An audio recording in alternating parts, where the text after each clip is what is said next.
Cela nous fait du bien de vous retrouver pour une autre émission en attendant qui a pour but d'évangéliser, d'instruire et d'édifier à travers des versets bibliques et des exhortations. Je m'appelle Nirva et je vous remercie d'avoir pris du temps pour écouter les vidéos. Notre thème aujourd'hui est l'affection. Souvent, nous pensons à l'affection à des gestes romantiques entre deux personnes. Un câlin, un baiser ou se tenir la main. Plus généralement, nos affections sont des réponses aux questions ou aux personnes qui nous tiennent le plus à cœur. Lorsque nous commençons à agir contrairement à la parole de Dieu, nous commençons à nous éloigner de Dieu. Aujourd'hui, nous allons parler de 4 façons de manifester notre amour pour Dieu.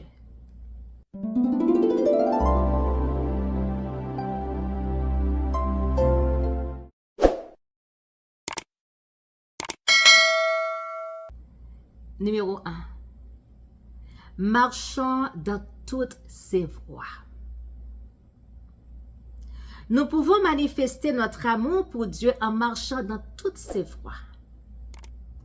Quand nous marchons dans toutes ses voies, nous exerçons l'humilité, la confiance, la foi, la patience et le courage. D'ailleurs, en tant que chrétien, à un moment donné dans notre marche avec Dieu, nous allons faire face à des difficultés de la vie ou même des persécutions où nous devons exercer ces vertus. Ce sera le test de notre foi. Nous nous soucions également de ce que Dieu veut. Nous voulons lui plaire en tout. Nous voulons valoriser ses paroles. Dans Deutéronome 10, versets 12 et 13, la Bible nous dit ceci. Maintenant, Israël, que demande de toi l'Éternel, ton Dieu, si ce n'est que tu craignes l'Éternel, ton Dieu, afin de marcher dans toutes ses voies, d'aimer et de servir l'Éternel, ton Dieu, de tout ton cœur et de toute ton âme. Si ce n'est que tu observes les commandements de l'Éternel et ses lois que je te prescris aujourd'hui afin que tu sois heureux. Numéro 2. Gardons ses commandements. Nous exprimons notre amour pour Dieu quand nous obéissons à sa parole. Si nous aimons Dieu, nous gardons ses commandements. Et nous en sommes heureux.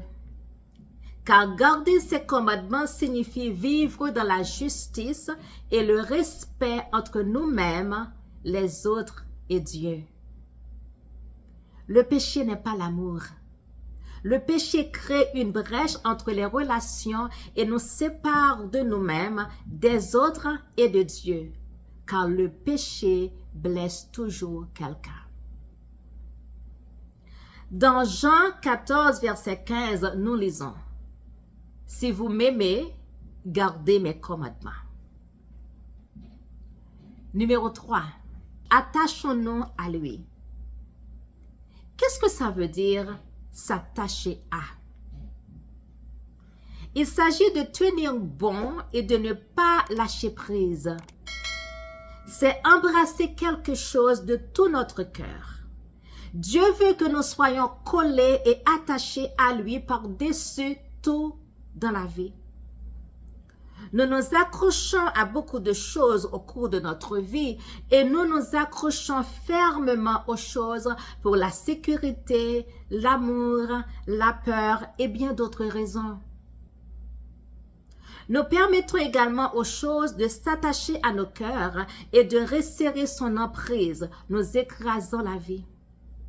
Nous devons être conscients et alertes pour ne rien laisser s'attacher à notre cœur au-dessus de Dieu, ou qui détourne notre cœur de Dieu.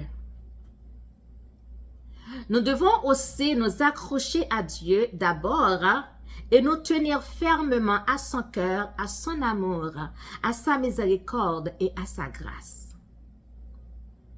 Si nous sommes collés à Dieu, peu importe à quel point le diable secoue le monde autour de nous, nous resterons attachés à Jésus. Rien ne peut nous séparer, peu importe les problèmes et les circonstances. Nous sommes attachés et collés à Dieu au point que nous devenons unis et que son cœur devient notre cœur. Nous sommes unis dans notre objectif et notre fonction et nous avançons comme un seul. Littéralement, nos mains et nos pieds deviennent ses mains et ses pieds. Nos bras tendus deviennent ses bras tendus. Nos paroles et nos actions deviennent ses paroles et ses actions. Alors que nous illustrons le cœur du Dieu Tout-Puissant auquel nous sommes attachés. Nous sommes une véritable représentation de notre Dieu au monde, montrant ses magnifiques œuvres glorieuses, ses paroles et son cœur. Nous sommes vraiment un. Dans Josué 23, verset 8, il est dit, « Mais attachez-vous à l'Éternel, votre Dieu, comme vous l'avez fait jusqu'à ce jour. » Numéro 4. Le servir de tout notre cœur, de toute notre âme et de tout notre esprit.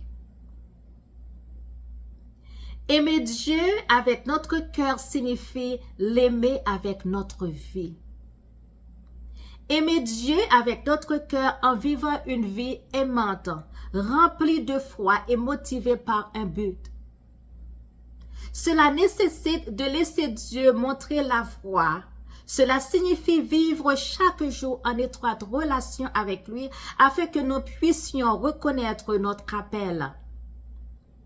Une fois que nous faisons cela, une fois que nous le laissons diriger, des vies seront changées.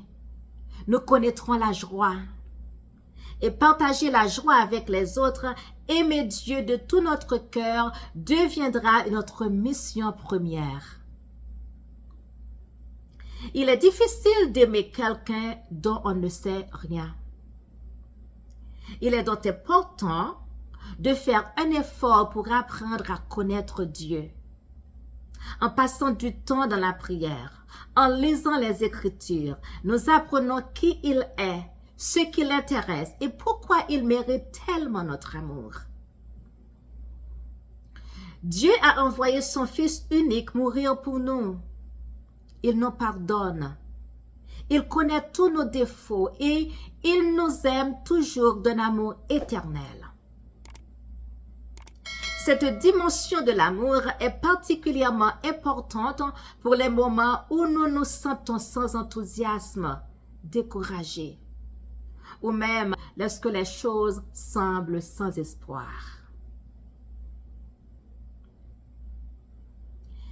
Aimer Dieu avec notre âme signifie l'aimer pour l'éternité. Quand nos cœurs cessent de battre, nos âmes continuent de vivre. Et Dieu veut que notre relation avec lui dure pour l'éternité. Aimer Dieu avec notre esprit signifie l'aimer inconditionnellement. Parce que nous savons qu'il est digne d'amour, même lorsque nous n'en avons pas envie. Même quand nous avons l'impression que la vie est injuste, ou quand nous pensons qu'il nous a abandonnés, bien qu'il ne nous quitte jamais. Dans Josué 24, verset 15, nous lisons, « Si vous ne trouvez pas bon de servir l'Éternel, choisissez aujourd'hui qui vous voulez servir? Ou les dieux que servaient vos pères au-delà du fleuve? Ou les dieux des Amoréens dans le pays desquels vous habitez? Moi et ma maison, nous servirons l'Éternel. Amen. Pour résumer, nous manifestons notre amour pour Dieu en marchant dans toutes ses voies. Nous manifestons notre amour pour Dieu en gardant ses commandements. Nous manifestons notre amour pour Dieu en nous attachant à lui. Et enfin, nous manifestons notre amour pour Dieu en l'aimant de tout notre cœur, de toute notre âme et de tout notre esprit. Sachez que la raison pour laquelle nous pouvons aimer Dieu maintenant, c'est parce qu'il nous a aimés le premier. Que Dieu vous bénisse et à bientôt.